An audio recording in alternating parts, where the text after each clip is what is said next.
Hi, and welcome to the Punk CX podcast.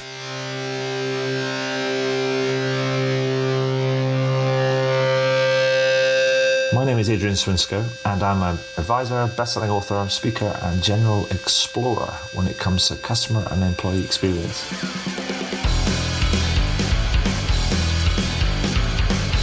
I'm really interested in figuring out what it takes to build organizations that produce better outcomes for both customers and employees. So with that in mind, I seek out and interview CEOs, entrepreneurs, business and tech leaders, authors and academics to uncover some clues about what it takes to build such an organization. Now, some of you may know the podcast as the Rare Business Podcast, but I decided to rename and rebrand the podcast recently. This is for a number of reasons. First one was to mirror the title of my book, Punk CX, which was published in June 2019. Two, because I'm a fan of punk music. And three, it's just more fun, right? Anyway, if this is your first time listening to one of these interviews, then hello and welcome. And please do dive into the archives at adrianswinsko.com, as I've now completed over 300 of these interviews in the last few years. If this is not your first time listening, then welcome back and thank you. Anyway, that's enough from me right now. Let's get into the interview.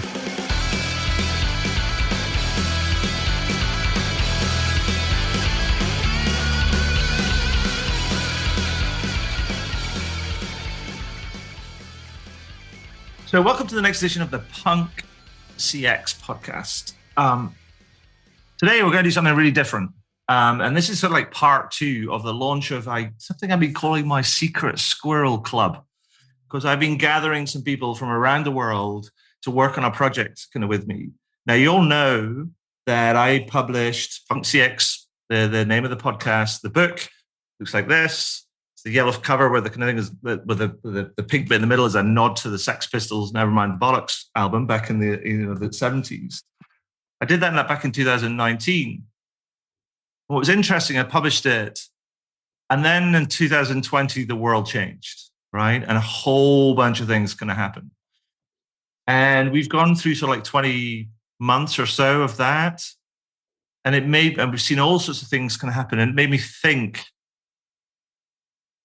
quite deeply about kind of what's going on and how experience is developing. And it seemed to me that we're talking about customer experience, but actually experience is becoming this thing, this massive domain. There's customer experience and there's employee experience. And there's all these different things. And I just thought about it. It's like, actually, are we being reductive when we think about customer experiences or experience just going, it's customer experience, or should we be talking about experience more broadly? Because we talk about market leadership, we talk about brand leadership, we talk about technological leadership, talk about all these different sort of things, but we actually don't really talk about experience leadership. And that, I thought to myself, I thought that's really, really interesting. So I started thinking about it, and we fold in the customer experience, employee experience, sort of the stakeholder experience, the experience of the leader, and yada, yada, yada, then you get this kind of like really interesting collage. And so I started to think about, what does experience leadership look like? What would it take to deliver that? And what would be the domains in that? So we started to put together a new book, and it's called Punk XL. And the XL stands for Experience Leadership. And we've been put together a whole bunch of tracks like we've done on Punk CX. They explore these different domains, and it starts with the individual, then goes to the team, and then the organization, and then to customers, and then beyond. It's like almost a series of concentric rings. And I've assembled a bunch of people to help me explore that, which I'm delighted to say that have been brilliant, utterly brilliant. They're not all here. They couldn't all be here because other things kind of come up, and I'll introduce them to them in a minute. But also the other beautiful thing about this, we put this together, it's going to look like this. So it becomes like a cousin to this, like this, which is awesome. And because of its collaborative nature, we've decided to do it all for charity. And we're going to support these people, Médecins Sans Frontières, or Doctors Without Borders. And the reason being, I think, is just for me we doff our caps to the work that they do, the things that we've gone through in the last 20 months, the things that we're still going through, and the things that many of us will continue to go through in the coming months, if not beyond. I think they're a wonderful organization, and it's a worthy cause. So first of all, thank you to anybody who buys the book, and that's your first plug, buy the book. It's coming out December the 6th, because it's going to go to a good cause. But first of all, before we get into any more of that, let me introduce to you some of the artists that I've assembled that's going to help me with this book. And I'm going to start with, we're going to go around the world, ladies and gentlemen. I'm going to start with Sandra De Zoysa. She's can I say a heroine of mine? I don't know. She's ace. She's kind of in the Colombia, Sri Lanka. So hi, Sandra, and welcome to the podcast. I just want to ask you, can you introduce yourself a little bit and tell us about why you got involved in this harebrained scheme? All right. So, wonderful to be here. Finally meet with all the rest of the artists on this gig. Why did I? So I've been in customer experience or customer service management all my life. And that's about 33 years of my career. I don't really know anything else because it's always been in service, and loved it enough to stay on. When I first joined the service industry, it was purely because I was like 19, 20-year-old who just wanted to make free phone calls, never wanted to pay for my phone calls. So I joined the mobile phone industry purely for that, because I was always hanging on the phone. I'm always talking. And my parents were not thrilled that they had to pay my telephone bills. They were also annoyed with me because they couldn't ever get a call in because I was always hanging on the phones. And so that was my motivation for joining.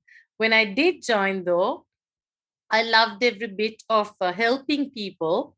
And then that kind of formed, the entire customer service industry, I think, in Sri Lanka some 33 years ago. And I've sort of been in it, loved it. It's so challenging, so demanding, so interesting, like never a dull moment. And because of that, I've just stayed right through, and I'm loving where I am. 33 years later, I just feel like there's so much more to do. The work is never done. And right now, I think it's the best time ever, because when I think back to decades ago, I felt like pretty much alone in the game. But now I just feel like everyone across the world is so excited, finds experience and service experience, really, particularly in these times, in the COVID times. It's been more important than ever before. So that's really me. And why did I join? Adrian, thanks for the nice things you said about me. I've always felt, though we've never really met in person, I've always felt like, you are so much like me at heart. You've got the passion, the fire for our craft, right? And I kind of thought this was a different way, a very exciting way of kind of presenting what we like and what we want to show to the world, and the importance about experience leadership. And also it's kind of really cool because it's presented in a way like, I always wanted to sing. If I wasn't in customer experience, I would have been an entertainer, right? I would have been singing and dancing. I would have been, with a band, perhaps recording my own albums. So, what better than that? This is my second chance at it. I'm doing something similar, but in what I like, which is experience leadership and service. So that's it. Awesome. Thank you so much, Sandra. And so I'm going to try to see if I can get this kind of right as I come west. I think that I might come to Sandra Thompson first before I get to Richard. Because I think, Sandra, you're probably closer to London than Richard, kind of like right now. So I'm trying to figure out my spatial geography sort of thing. So Sandra, tell us a bit about yourself, and then also why did you get involved as well? Thank you. So I think geographically I am just a little bit further over. So that's all good. I'm going to get you a globe. That's what I'm going to do. I'm going to get you a globe for Christmas. Right. So I do three things. I teach customer experience and a bit of emotional intelligence to 18 and 19 and 20-year-olds. which is quite incredible because, in fact, they think I'm teaching them. It's not quite true because I'm always learning such an incredible amount from them and how I need to broaden my mind and how new things are coming up, new perspectives. I run a consultancy that looks at both customer experience and also employee experience.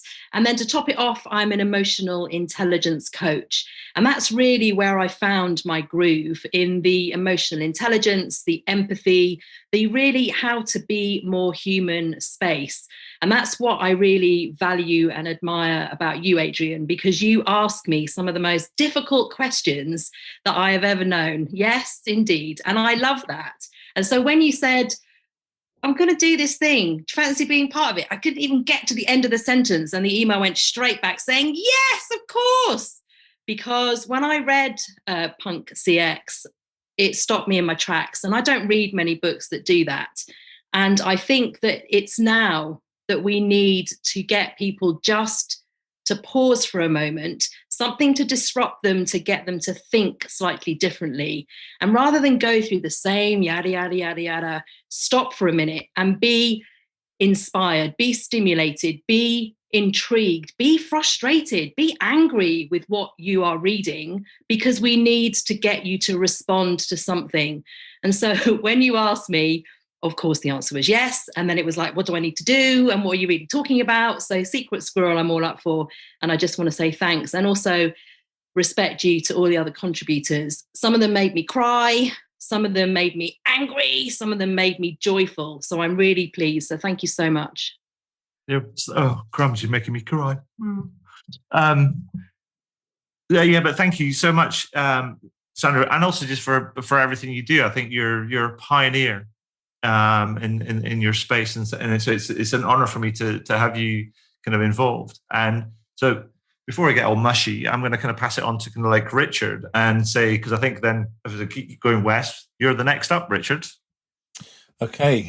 Yeah, I love that way of choosing, because my company's called Uncrowd, and every time we do a bloody panel or a presentation, starting with the letter U means we're last. And, so you get that bit where everybody else has dropped off, and we get the three people who've just forgotten to turn their camera off. But yeah, so I've been a retailer for 36 years, since I was a 15-year-old, in a electrical retail store.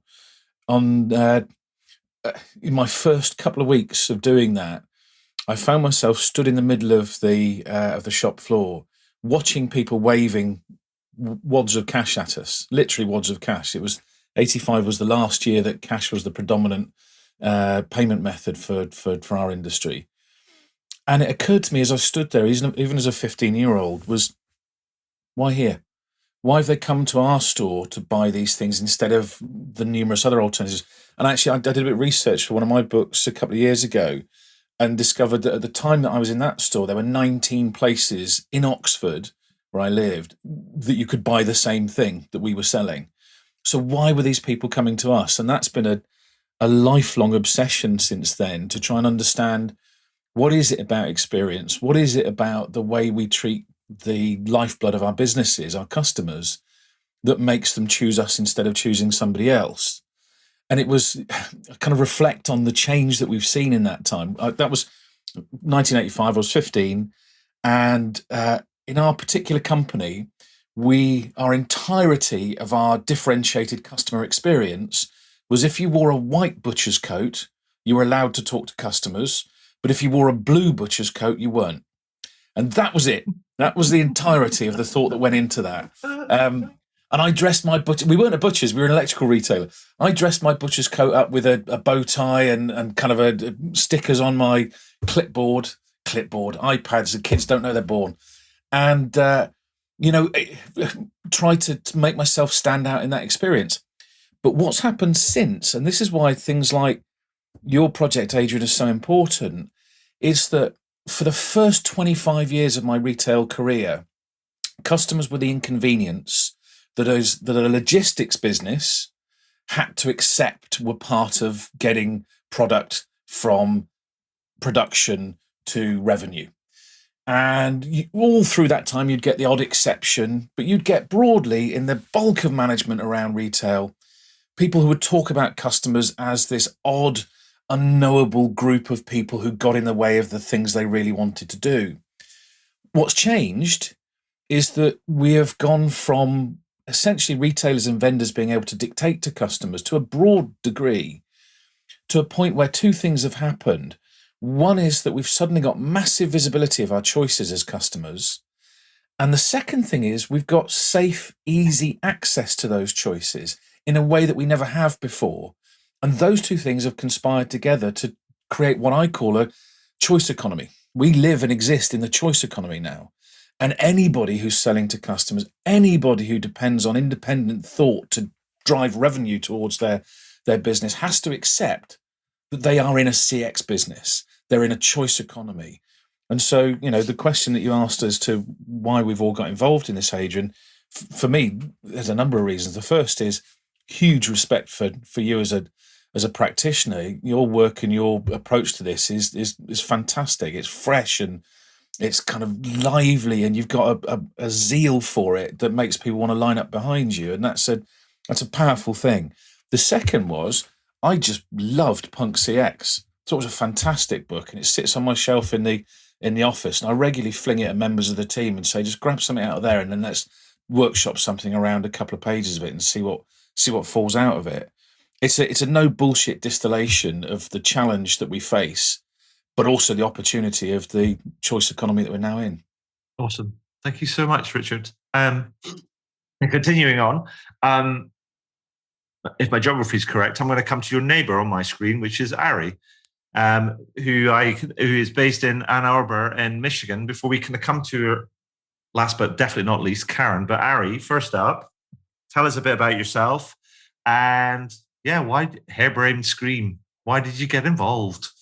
In my business or in your project? Let me. The business one we can leave for another that's story. For another time, let me back up. So I'm in Ann Arbor, Michigan, which is not unlike Oxford, university town in southeastern Michigan. So we're in the middle of the U.S., which people around the world forget exists.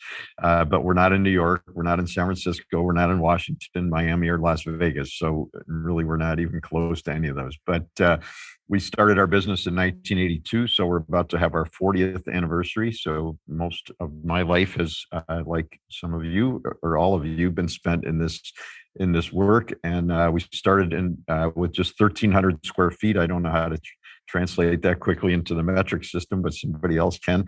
With myself, my partner, Paul Saginaw, and 2 employees. And without getting into all the history, today, 40 years later, we have a community of businesses that includes the original deli that we started, which has expanded a bunch, a bakery, a creamery, our training business, a restaurant, couple restaurants, a event space that's an early 19th century farmhouse and a barn that we renovated, a food tour business, which is a terrible business to be in during a pandemic, and a little candy business, coffee roasting, some other things. And then in my spare time, as you know, I write books.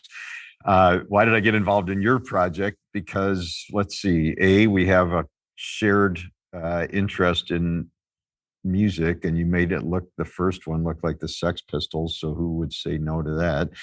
And then we have a shared interest in anarchism, and I know John Lydon says now he only picked anarchy in the UK because it rhymed, but nevertheless, I had interest in anarchism for real, and I've worked hard to talk about the application of anarchism to progressive business. And I write a lot of words, which is fine. And you write in shorter form, which is also good because different people want to learn in different ways. And I love the way you put the books together, and I love the way this one looks, and just cool to be in there with all those references to great people like the ones on this call right now, and all those great musicians that you referenced. So, and then you clipped it out so it looks like the Sex Pistols. I mean, what more could I really want?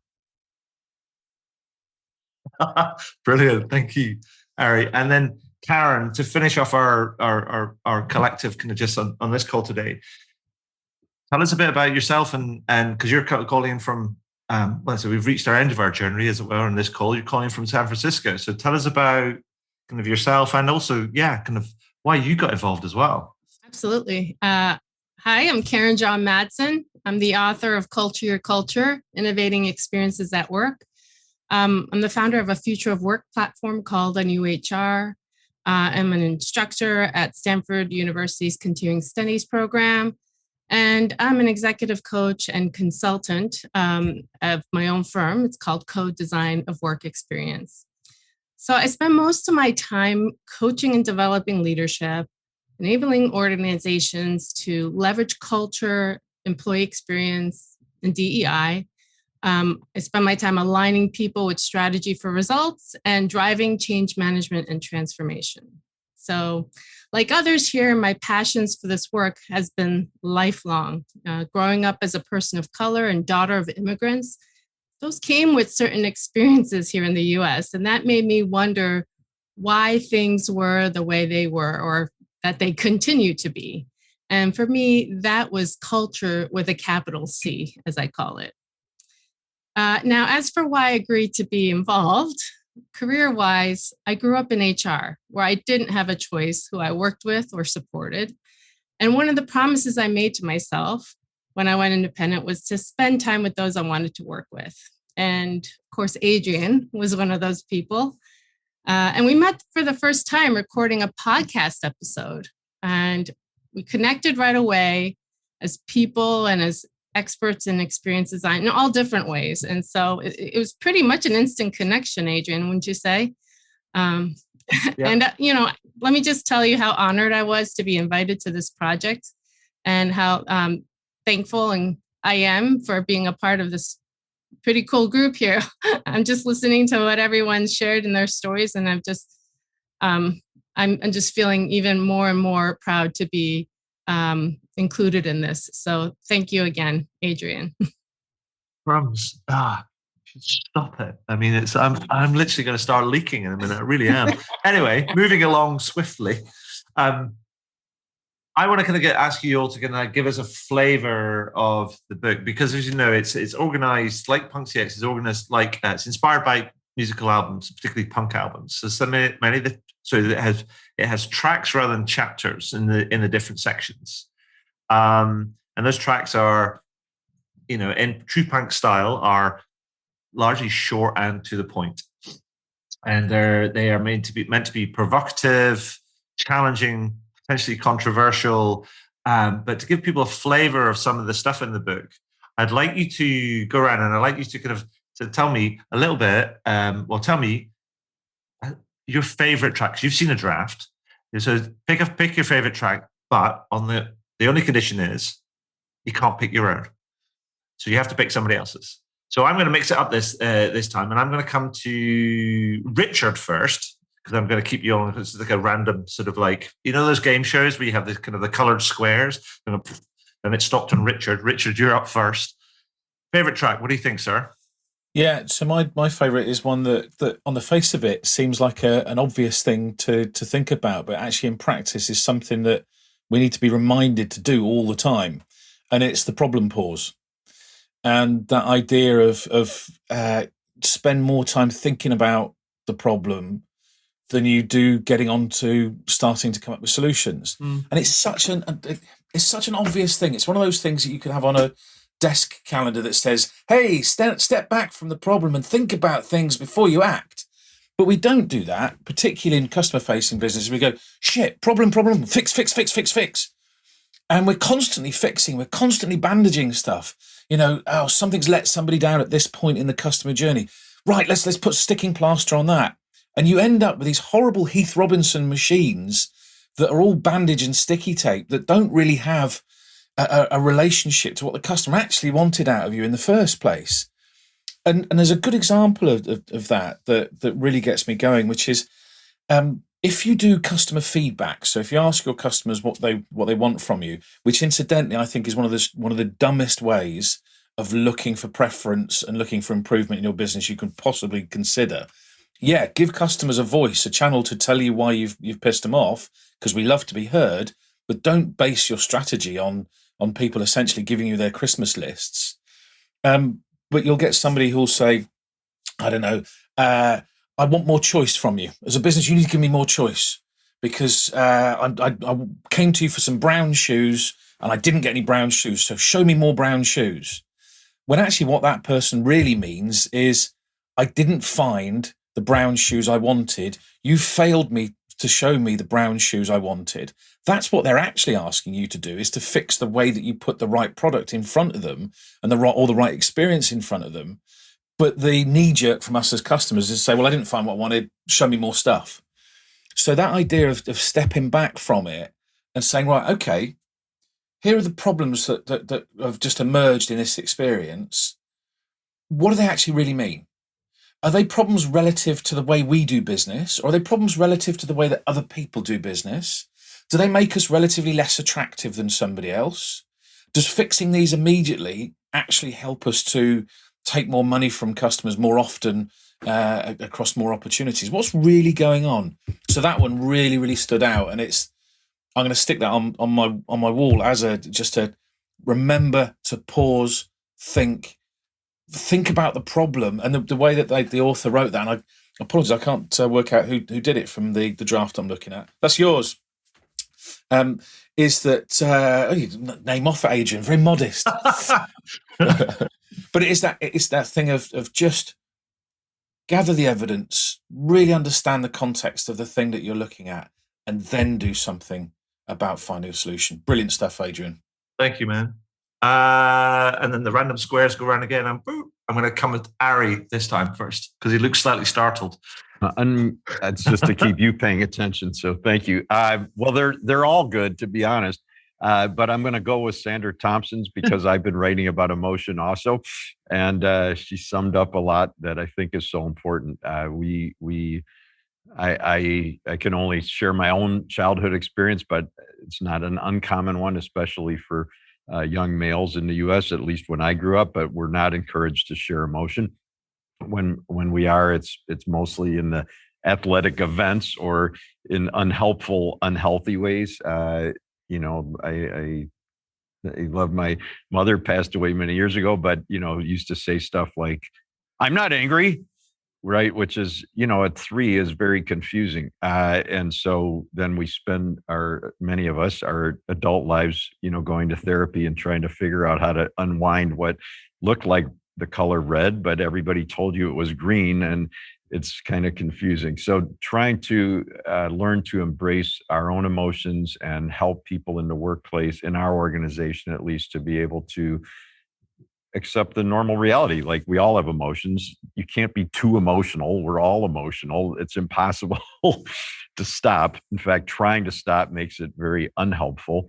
And I thought all of Sandra's tips in there were right on the money, and they're helpful for us as individuals in our lives at large, as well as at work. Because if we do know how we feel, and I think you wrote, take a minute and pause and just check what's going on. And when I write about it lately, I've been writing about it metaphorically, like the weather, which I think it turns out Sandra also does the same, because we can't stop in Michigan the snow coming in the winter, but we can. Right now, I'm wearing a T-shirt. If I go out in the middle of February and it's below freezing and 6 inches of snow, I'm going to have a problem. If I dress appropriately, it'll be fine, and I may not love it, but it'll pass. And I think the same is true for emotions. So when we honor our own, when we honor other people's, it's super helpful. And I thought your page on that was great. So back to you, Adrian. Awesome. Thank you, Ari. What a great shout. And again, random squares again. This time it lands on Sandra De Zoysa. What was your favorite track? Quite a few, actually. I liked lots of them. The reason I like a lot of them is because I am not so, I'm not great at reading very long stuff, that goes on and on. These are nice and short and interesting, and it gets to you super fast. So it's my kind of reading. There were 2. So one was the story on the left brain, right brain, but which I could actually resonate with. But the other that I liked even more, and one of my most favorite, was the one that talks about, are you really outside in, or are you still inside out? Right. For me, that one is so much, it speaks to me so much about what I'm fighting for the whole time. I'm always telling everyone and trying to make everyone understand that it is not good enough to say you're customer centric and use all the jargon, but are you sincerely, absolutely sincerely, someone who is designing everything that goes out to a customer, and viewing everything from the customer's point of view, from outside in? And very often, I think, frankly, everyone would say in most businesses, we're all still about inside out, and we organize ourselves mostly, from the inside out, to take care of our stakeholders, our management, our businesses, and so on. And really, we profess to be doing our customers great, but actually we're trying to help ourselves and serve ourselves the most, and not really serve our customers. So I'm a huge advocate for, outside in versus inside out. And that's really the reason why the story really resonates well with me.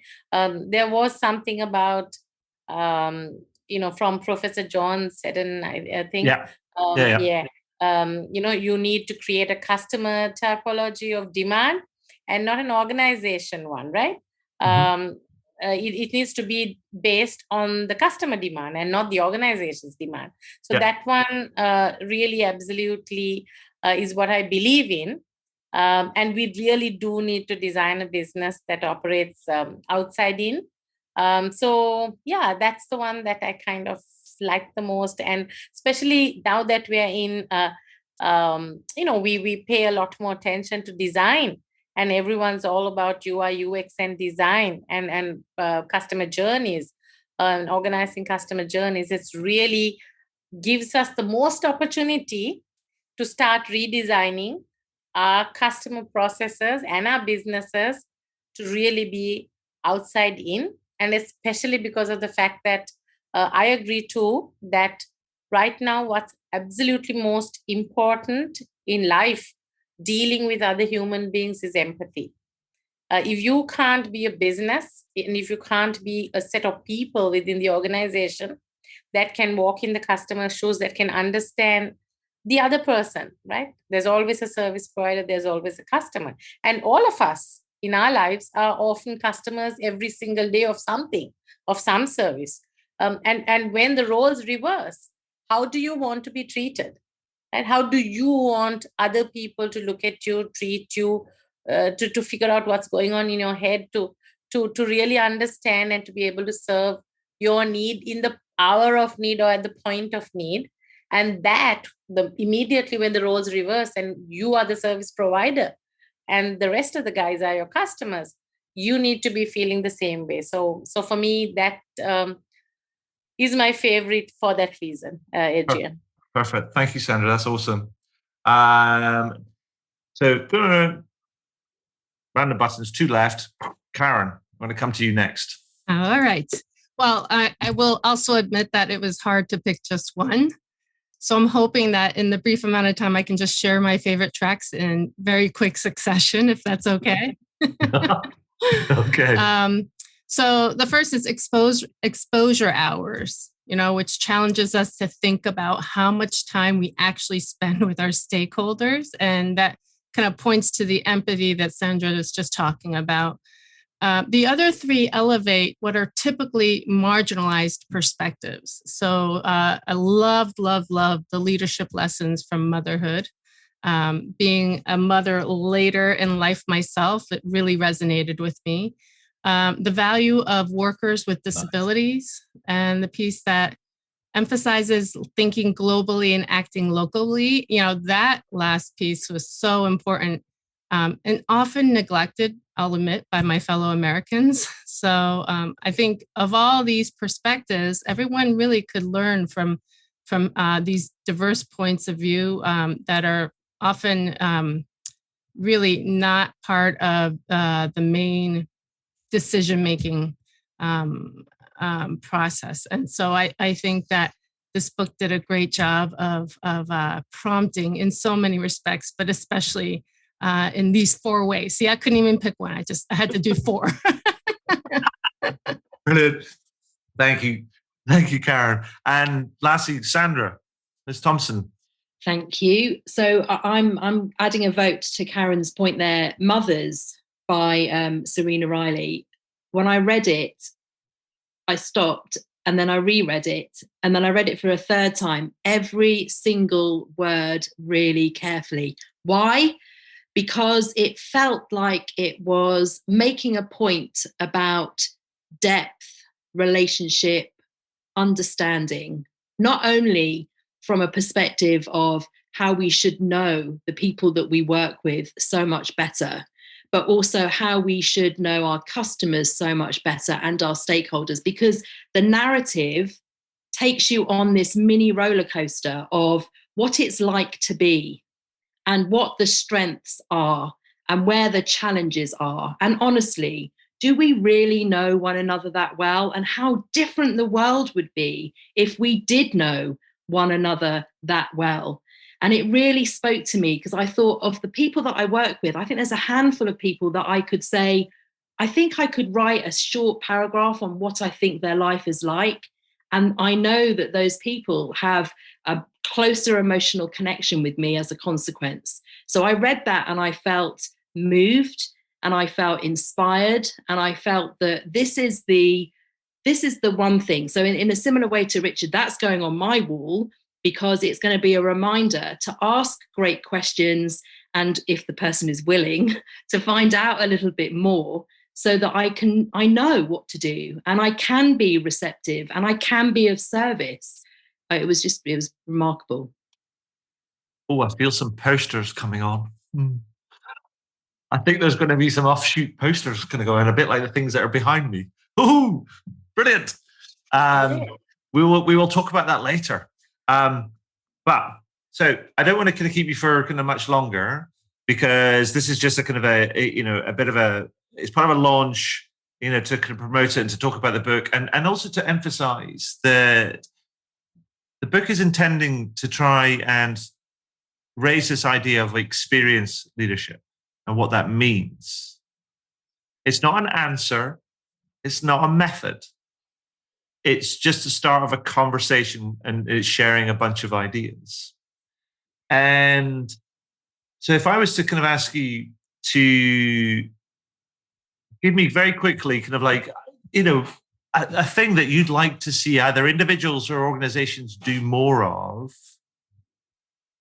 right now or from tomorrow, then what would it be? And I'm going to come back to Sandra first. So Sandra's up there, kind of on my screen. Oh no, yes, Sandra. All Sandra. right. Sandra. I've got 2 Sandras. Right. I'm completely confused. Sandra De Zoysa. Sorry. All right. So what is it for me? Right. If I think about it from tomorrow, I want everybody to start thinking about the fact that we are serving human beings, other human beings. We are human beings serving other human beings. Yes, we're service providers and customers. Roles are changing all the time, but what is important is even the internal customers within the organizations, their experiences matter. So just like you say, if you really take care of your customers, the way to do it is you really take care of your employees, care for them, be empathetic, and then, it's like 2 sides of the coin. It will work out. Just treat people with respect, decency, courtesy, and try to solve their problem or try to genuinely help.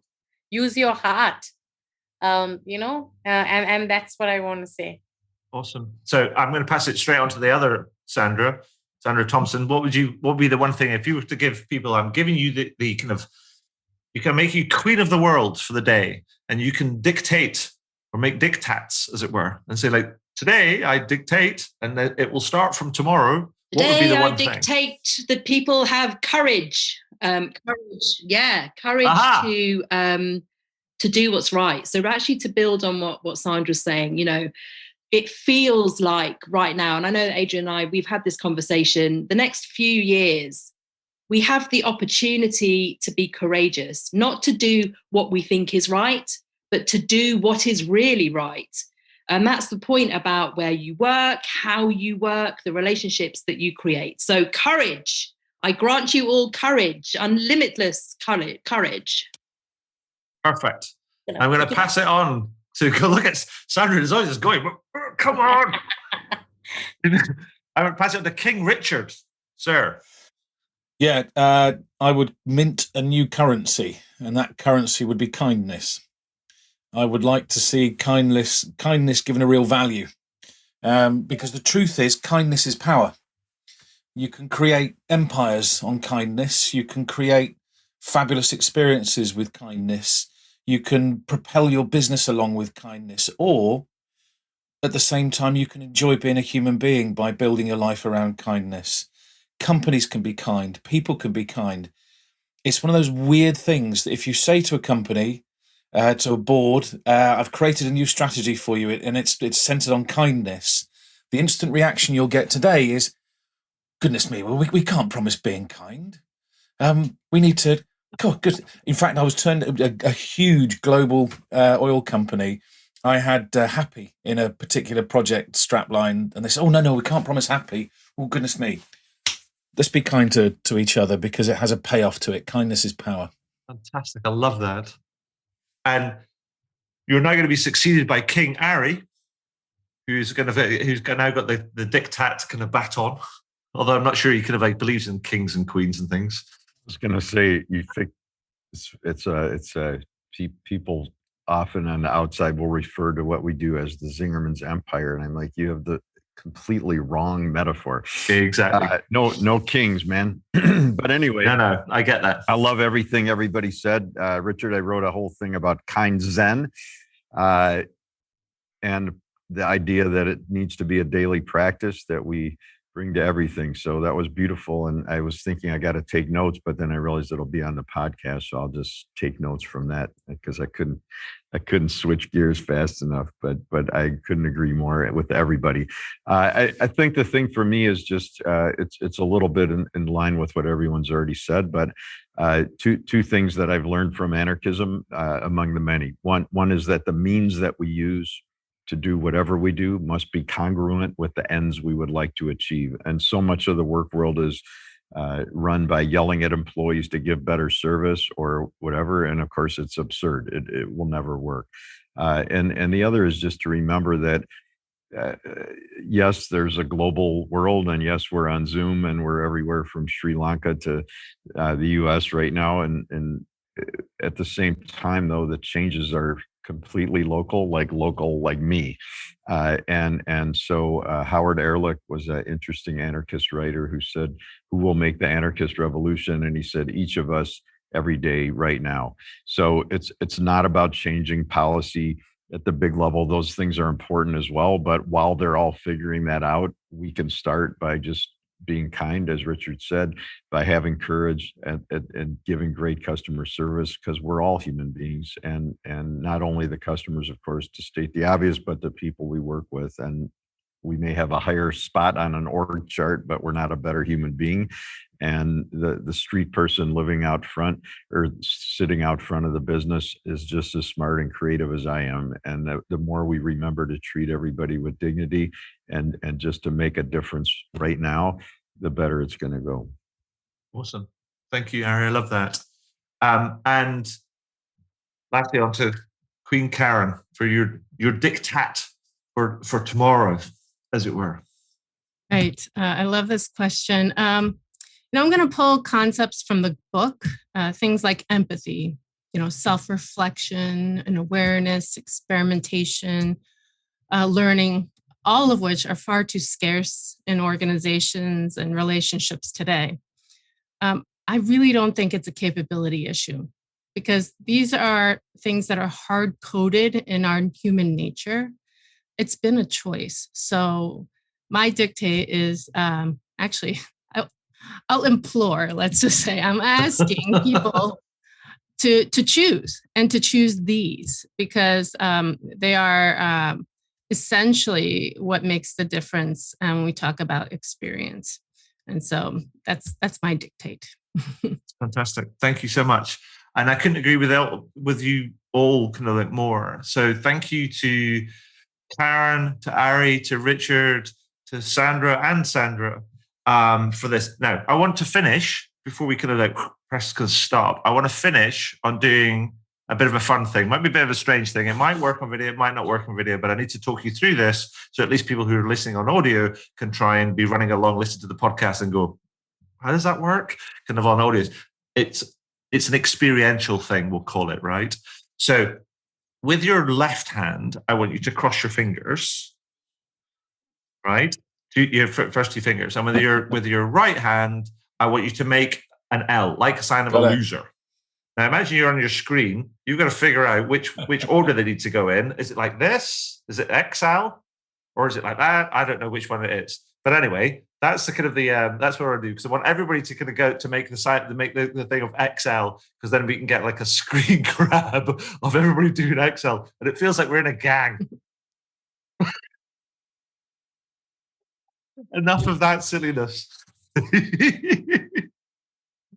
But I want to just say thank you once again to all of you and to everybody that couldn't be here. We've got about 12 different. I'll show you the cover of the book again. We've got kind of like 12 different kind of people on here. Book is Punk XL. It's Adrian Swisco and friends. We've got all the contributors here. There's 12 of us kind of that have, well, the 12 of you plus me that have all kind of pitched in this. As I say, it's all for Doctors Without Borders, Médecins Sans Frontières. All proceeds go to them because of the work that they do. Final thank you to everybody that's helped along this kind of journey. I salute you. I thank you. A pleasure, Adrian. You're awesome. Yeah, thank you, Adrian. And thank you for bringing us together, Adrian. Thank you all so much. Up to you, Adrian.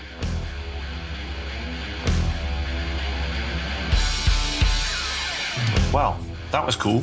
I hope you enjoyed it. I did, and I always do actually, because I always learn something new when I speak to some of these amazing kind of people. And it's always something new that I can incorporate into my writing, speaking, workshops, and other sort of advisory work that I do.